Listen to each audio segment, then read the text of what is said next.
Hello everybody, it's Claire back with another art journal video. So I recently got this lovely journal from Jane Davenport.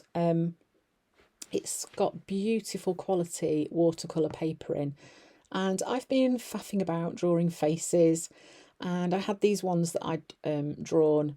Now you know that I'm not going for portrait style faces here. This is very much a stylized face that's just expressing, having that human element on my page. These are the layer cake paints that are from Jane Davenport. They are lovely to play with. They are like a cross between watercolour and gouache. They go on really nice. They come in so many beautiful colours. Here I'm just roughly adding these on to the faces, and then I'm going to start layering in colour onto the hair and the bodies. So just kind of having a bit of fun, almost just adding that paint and colour on to my page. Just seeing what these will do and how they will react with each other. I have been enjoying playing with different products from Jane Davenport. She has some very different things in her line, which kind of encourage you to create in a slightly different way. And it's nice to try different things. So I know you haven't seen me draw these girls and everything, but I have other videos on my channel where I am drawing faces. There is also a class on my website, which is not, we're not talking like portrait style tuition in drawing a face. We're talking how you can draw a basic face that you will be happy with in your work, on that Let's Face It class, which is on my website. It's not mega expensive either. That is on artjournallove.com. You can find it on there under online classes, an ever-growing stash of online classes that you can have a go at. So you'll see I am using an Art by Marlene watercolour brush. So my brush is nice and wet. These behave very much like watercolours. You can see you can make the colours travel into each other. Yeah, I really have been enjoying playing with these a lot. So I've added lots of colour to the bodies.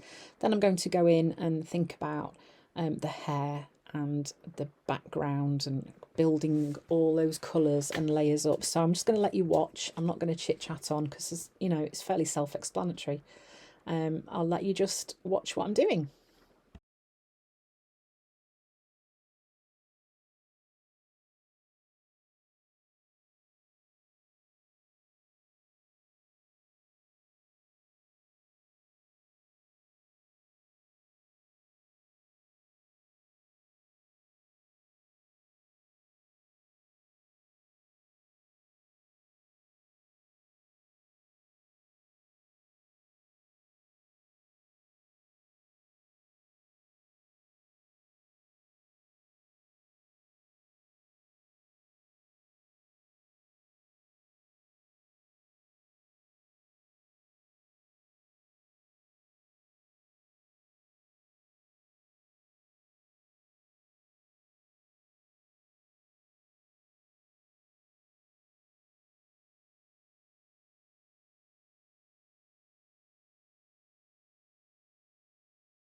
So there I've just gone in with a Stabilo all pencil and just added some more darker lines. Now I'm using acrylic paint for the background, but I've watered it down so that it'll move a bit further. And I'm just going for a kind of loosey-goosey feel with those background colours. So often when I do faces like this, I will put those on first and add my background colouring around them. I think sometimes it is just easier to just get those faces on when you've not got background colours to battle with, showing through your skin tones, whatever you decide to use. So for me, this is sometimes an easier way to kind of approach this idea. I've also added some stamping onto the bodies using different mark making stamps, just to kind of bring a bit of extra interest onto those flat areas of colour. And now I'm layering some more acrylic paint over the top. So that looks like I've used iris and turquoise from Dina Wakley Media. This is a star stencil from Kate Crane, I think. And that's raspberry that I'm using through there. So like, these are some of my absolute favourite colours. I taught a class online today and it was using these colours, these very colours here with mustard as well. And everyone was like, oh, these are your favourites. Yes, they are. I do use them a lot. This is another stencil from Kate Crane. Here I'm going in with white with the intention of just pushing that background away a little bit. It just calms it down. And then I've got some paint left on my blending tool, so I'm just going in and pushing some of that away a bit more by adding, like, almost like it creates fog over the top, just like a haze. It just pushes it more into the background.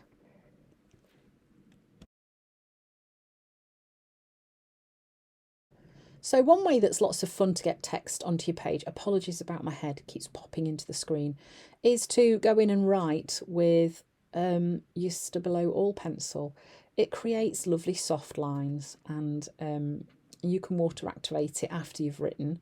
It's really nice. It's just a different way to get that writing on your page, and it isn't going to look quite as bold as it would do if you were using a Posca pen or a paint pen.